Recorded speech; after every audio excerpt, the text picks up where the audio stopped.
Just to make an observation, it's been sort of a mini 2020 out there in Minnesota. Why? Oh, by the way, why does all this crap happen in Minnesota?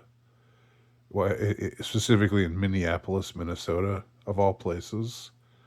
I mean, I know that it's a big city. It's probably liberal as fuck. But so are a lot of other big cities. Why does this all? Well, why does it all begin in Minneapolis? That's where it all started in 2020 as well. What the hell's wrong with Minneapolis? Um, it's uncomfortably close to Wisconsin, which is where all of my relatives are from. It's right next door, and I sort of grew up thinking about it like in the Garrison Keeler here in Lake Wobegon, Minnesota. We're gonna do the where all the men are good looking and all the women are all the children are above average. Um, those of you who don't know that reference, that's fine. I sort of wish I didn't know that reference. But I mean, I grew up thinking of Minnesota as a kind of a wholesome place, and now it's where all of this shit is going down. All the annoying shit is going down. All the annoying people are saying, "Why don't you talk about this? Why don't you use your platform to talk about this?" And I remember when this was happening in 2020, it was much bigger.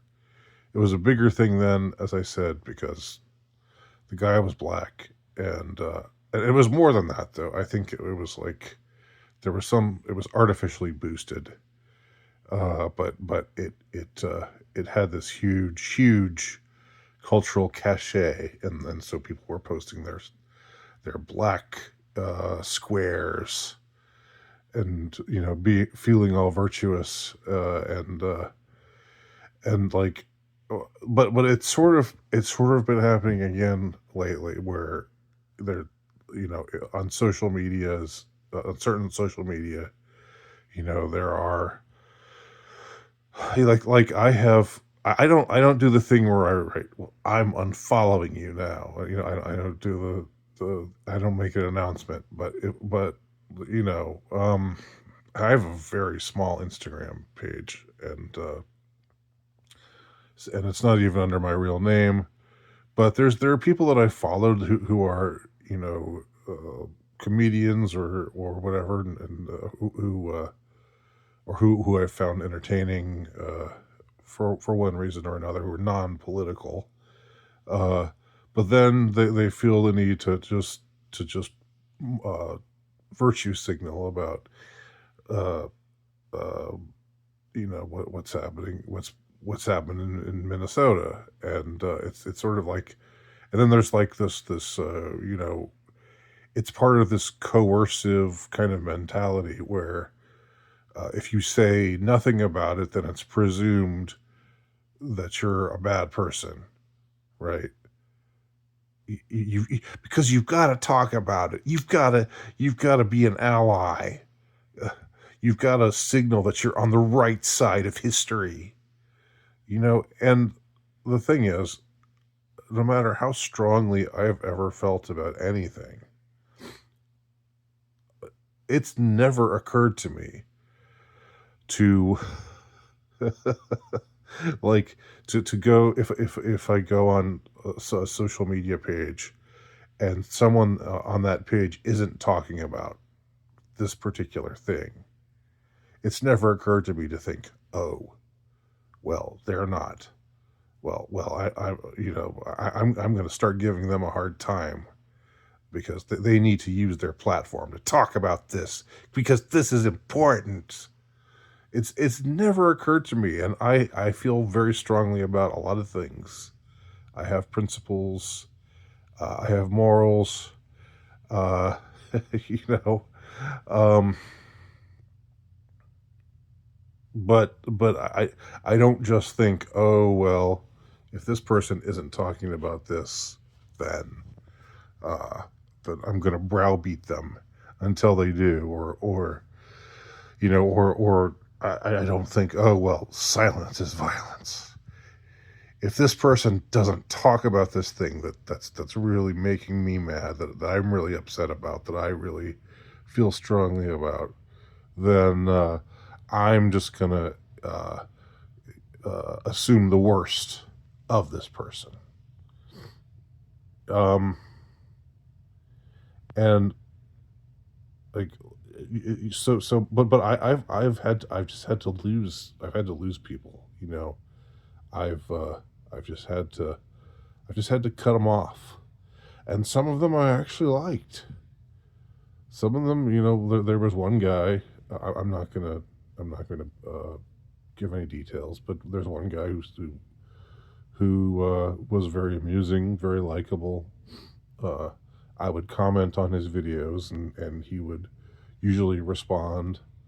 Most of the time they don't do that. Most of the people with big platforms, they don't. Most of the time they don't respond to little people like me. But this guy would always say something. He would always either like it or have something fun or funny to say in its place. And then he had to do this uh, virtue signaling thing, and I just dropped him like a hot potato. Doesn't mean he's a bad guy, um, but I just can't tolerate that. Like I just and I guess I am talking about two separate things here. One is the people who feel the need to get on and get out of their basically go out of their lane. you know, if their focus is comedy, or their focus is music, or their focus is whatever, but then all of a sudden they have to say, by the way, I am properly morally indignant about this thing that I'm supposed to be properly morally indignant about. Um, I phrase it that way, but maybe they sincerely mean it.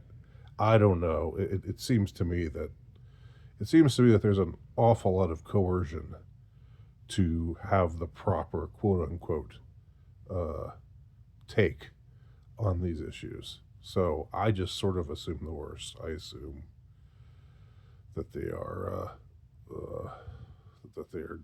saying what they're saying because they're essentially moral cowards. Um, so I might be wrong about that, but I have to take a stand. It's not like anybody really notices. I don't think uh, that I've dropped them like a hot potato, but it's still taking a stand in my own way. But it's worse. That's one thing, and then the other thing, the other component of this is the the coercion, and that's really the more insidious thing. The whole I haven't heard anyone say silence is violence again, but it's implied. It's basically implied that if you have nothing, if you aren't going to comment on this, like you don't even, you might even agree, but you're just not going to comment on it. You might even feel the quote unquote proper way about it, but you're just not going to comment. I don't feel the proper way about it. Y'all know how I feel.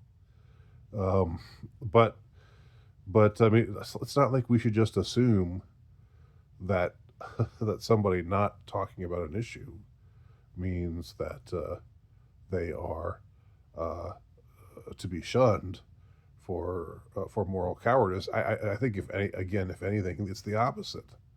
I think those who are coerced, those who do talk about it, are more likely been coerced into talking about it because of the mob mentality, which still has such a hold on such a lot of people, even though there's obviously been a backlash to them, especially since 2020. Anyway, those are my thoughts.